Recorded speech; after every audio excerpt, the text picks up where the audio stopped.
Question number 20, right the short coming of Rutherford atomic model, explain how these were overcome by the postulate of Bohr atomic model.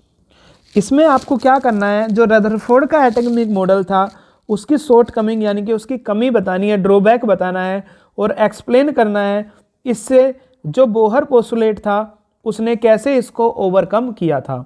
देखिए इसके लिए आपको क्या करना पड़ेगा, पहले रदरफोर्ड का मॉडल भी देखना पड़ेगा और फिर बोहर का भी आपको बताना पड़ेगा थोड़ा थोड़ा। तो सबसे पहले आप इसमें देखेंगे क्या, shortcoming of Rutherford atomic model. तो जो रदरफोर्ड का एटॉमिक मॉडल था, Rutherford propose planetary model of an atom, जो एटम का प्लानिटरी मॉडल दिया था रदरफोर्ड ने, जिसमें in which electron revolve around the nucleus. उन्होंने ये बताया था कि ये एक न्यूक्लियस है पॉजिटिव और इसके चारों ओर रिवॉल्व करते हैं आपके electron. An electron revolving around the nucleus has an acceleration directed towards the nucleus. तो ये बताया जो इलेक्ट्रॉन रिवॉल्व करता है न्यूक्लियस के चारों ओर, ये मोशन एक्सेलरेटेड मोशन है और इस एक्सेलरेशन की डायरेक्शन किसकी तरफ है, न्यूक्लियस की ओर है।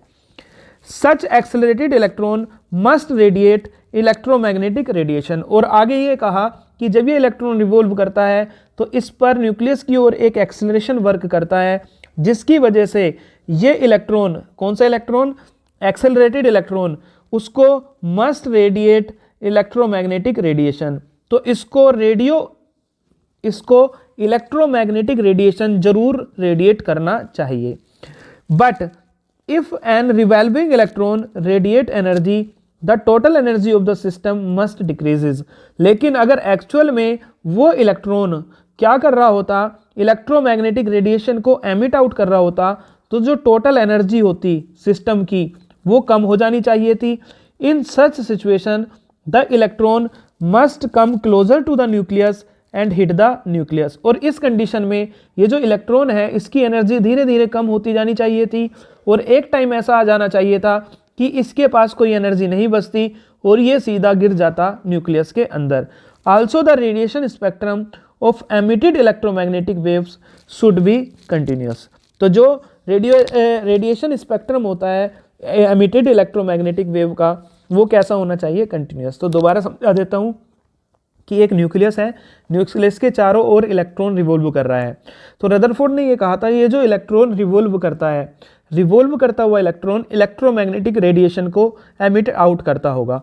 अगर ये एमिट आउट करता तो इसकी एनर्जी धीरे धीरे कम होती जानी चाहिए थी और एक टाइम ऐसा आना चाहिए कि इसकी एनर्जी बहुत कम रह जाती या जीरो हो जाती। उस कंडीशन में ये इलेक्ट्रॉन न्यूक्लियस के अंदर गिर जाना चाहिए था। तो क्या इलेक्ट्रॉन न्यूक्लियस के अंदर होता है, आंसर है नो, इलेक्ट्रॉन न्यूक्लियस के अंदर नहीं होता। मीन्स ये जो स्टेबिलिटी को डिफाइन नहीं कर पाए थे। However these does not happen in an atom, ऐसा एटम में नहीं होता। Atom is not unstable, atom unstable नहीं है। And the spectrum is not continuous, जो स्पेक्ट्रम होता है वो भी कैसा होता है, discrete. Rutherford atomic model can not explain these two observation. तो एक तो स्टेबिलिटी को नहीं बता पाया और दूसरा स्पेक्ट्रम को नहीं बता पाया। ये इसके क्या थे, शॉर्ट कम थे, किसके, रदरफोर्ड मॉडल के। To overcome this discrepancy Niels Bohr put forward 3 postulate. इन्होंने क्लासिकल फिजिक्स और क्वांटम फिजिक्स को मिक्स करके 3 पोस्टुलेट दिए थे, जिसमें बोहर ने ये स्टेबिलिटी को भी डिफाइन कर दिया था और स्पेक्ट्रम को भी डिफाइन कर दिया था। तो इस तरह से आपको लिखना है।